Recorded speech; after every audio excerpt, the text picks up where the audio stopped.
Did you have tall aims for what you'd like to change about your habits and routines in 2023, only to realize within a few weeks into the year that all your plans have been shot to hell? A friend of mine was just recently calling it the New Year curse.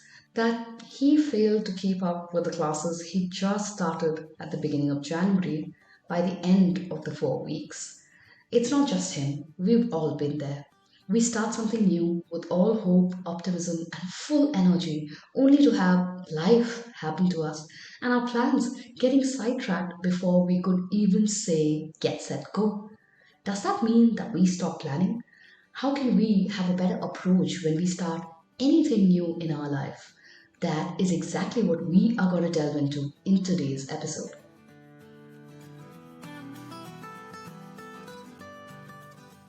Hello and welcome to a brand new episode of the Own Your Everyday series in the Being Miraculous podcast.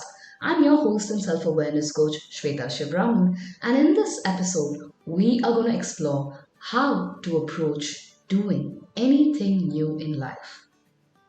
I took my time to record this in February so that the fad of the New Year, New Me is over and the New Year curse is officially lifted, and we can actually explore what it takes to take up something new and inculcate it in our lives without that New Year pressure. There's a beautiful sutra in the Yoga Sutras where sage Patanjali shares how we should approach yoga abhyasa in our lives, which I think is relevant for everything we take up in life and not just yoga abhyasa. The sutra goes something like this: Sa tu dirgha kala nairantarya satkara sevito dridabhumihi. It loosely translates to a practice or yoga practice becomes firmly established when we engage in it for a long time without break and with deep devotion. There are three things that Sage Patanjali highlights here. One, Dirghakale. You have to do it for a long period of time. That's not 1 or 2 days, but months and years. Two, Nairantarya. Without a break, without interruption. That means we are focused to stick with it without any distraction. There's an expansion of the word focus I read somewhere on the internet that feels apt here. It expands to follow one course until success. Focus. Follow one course until success. 3. Satkara Sevito. With deep devotion or respect to whatever it is we undertake. It's not engaged in recklessly, but with respect, reverence to whatever it is you're hoping to inculcate. If it's a diet, a reverence to our physical bodies and why we set out on the path of clean eating. Approaching everything we do with a sense of reverence and divinity in it. To really make something a part of us, we need to do all of this. Invest in it for long periods of time, unwaveringly stick with it no matter how many U-turns life takes us on, and be dedicated to the larger purpose and approach it with devotion. But life happens, health goes for a toss, workload intensifies, birthdays come up, weddings happen, travels happen, and most of our good intentions get tossed right out the window. So, how can we really stick with any new habit or routine that we want to inculcate? Here are things that worked for me. Reflect on it, experiment with it, and see what works best for you and take that for your life. 1. Start small. Don't try to do it all at once. Begin with one small habit first. Once that's established, add other habits to it or expand it by doing more of it. So, say if you started with meditating or you want to start with meditating, start with meditation for say 5 or 10 minutes a day. Do it for a few weeks consistently. Settle into a routine where it becomes a part of your daily activities. Then choose to either widen your morning routine by adding a practice of journaling to it or deepen your meditation practice by increasing the time to say 10 to 20 minutes and slowly build it into routine. 2. Keep it simple. I cannot emphasize this enough.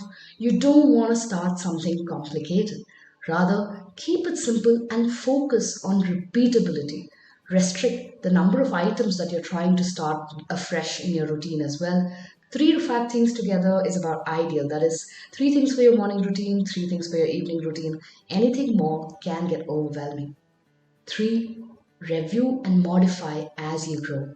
When I was more anxious and stressed, I'd spend 45 minutes to an hour doing my yoga practices and meditation. Now that I've overcome that phase of intense anxiety and can feel a sense of control, I actually reduce my yoga practice to 20-30 minutes on some days and still feel the same amount of calmness. On the other hand, my current focus switched to writing and building those muscles. So now, instead of spending that 45 to 60 minutes in yoga, I spend 45 to 60 minutes writing each day. I might still fail miserably, but it's good to keep reprioritizing as your context and life situations evolve. Make sure that you review your routines every few months so that you tweak it to serve you better for your current goals. 4. Remember your why. Staying consistent is often the hardest. We start many things but leave them half baked because whatever adrenaline or motivation we started off with fizzles out within a few days or weeks. The simplest trick for me to stay consistent is to be very, very clear of my why. Why am I even trying to do this? Why is this important to me? What is the price of not doing this? What is the reward I might gain by doing this? But the beauty of routines is that you only need all of this inspiration and purpose when you're getting started. Once the new neural pathway is ingrained in your head, it starts to happen automatically. It's like a well oiled machine that keeps running. So be at it the first few weeks. Soon you will notice it happening on autopilot. 5. Keep a backup plan. While we want to be consistent in developing habits and building routines, there might be a time when we falter on our routines and we need to have a plan of action to revive them back. We are human after all, it happens sometimes. The key point is that we shouldn't panic or beat ourselves up. We don't want to fret over what's already happened or talk ourselves down with harsh judgments that doesn't serve us in the long run. Both such actions actually put a dent in our confidence, which is the opposite of what we are aiming for with new habits and routines. So, what can we do instead? 1. Accept that it happened. 2. See if you can avoid what caused you to break the routine in the first place and learn your lessons. Observe what broke down, where, and if that's something within your control or influence so that you can be more mindful of it in the future.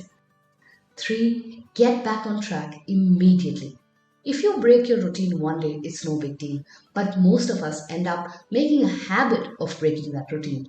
That then becomes a challenge. Remember the cardinal rule, never miss it twice. That way, you'll know that you can always get back to it. So here's your only everyday tip for this week. Being consistent and building new habits and routines is no walk in the park. So aim for flexible consistency. When we aim for 100% consistency, we set ourselves up for failure. When we aspire instead for flexible consistency, that means we'll do it as much as possible. We allow room to miss 1 or 2%, but get that 98% right. In the aim for the perfect 100, we stay at 0 all our lives. So let's aim for progress and flexible consistency as much as we can. Start small, keep it simple and repeatable, make sure to never miss it twice, and keep remembering why you started in the first place. Why do you want to make this change happen in life? Why is this new habit or routine important to who you aspire to be? Remind yourself that every time you tend to go off track and keep at it. It's challenging but not impossible. There will be days where it will happen effortlessly and days where we just don't feel like it. We just need to set our minds to it and make it happen regardless of how we feel like it on that particular day. Until we meet again, this is Shweta signing off, hoping you have a phenomenal week ahead.